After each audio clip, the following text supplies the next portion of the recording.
The figure of Timothy Graves embodies the lore of death's mystery in my little southern town. No, not because of his name, even though the word appropriates itself to easy puns and jokes. Mr. Graves owns the only mortuary in a 100-mile radius. Folks in this part of the world rely solely on him for funeral services. He's been arranging such services seemingly since forever, which means he must be older than Methuselah. Whenever someone dies, you can always count on Mr. Graves to provide the whole shebang. Transfer of the remains, dressing the body, face cosmetology, casketing, basic arrangements, supervision for visitation, and, last but not least, the exclusive use of his funeral home.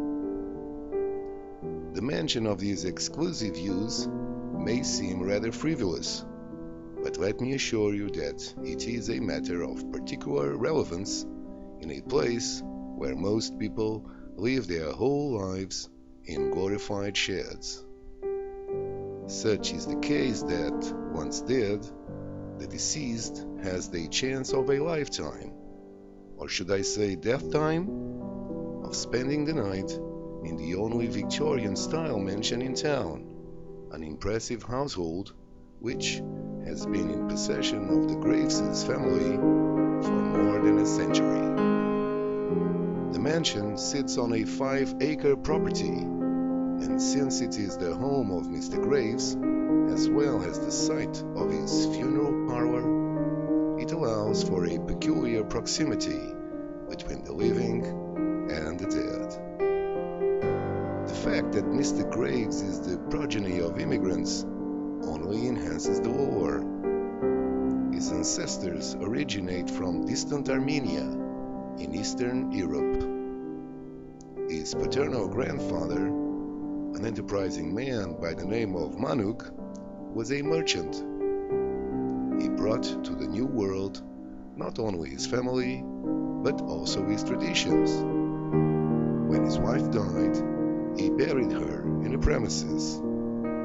Something clicked in his head while he did it, or soon afterwards, because less than a year later, he started a burying service.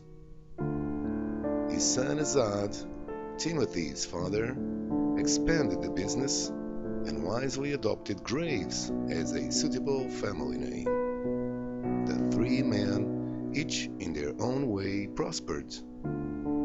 They refined their skills and successfully beat the competition. Manuk was an entrepreneur, Azad the money man, and Timothy, our Mr. Graves, the artist. He's fond of saying he's got 2 talents and 2 talents only, his right hand and particularly his left one. He was a distinguished student of mortuary sciences, specializing in facial reconstruction.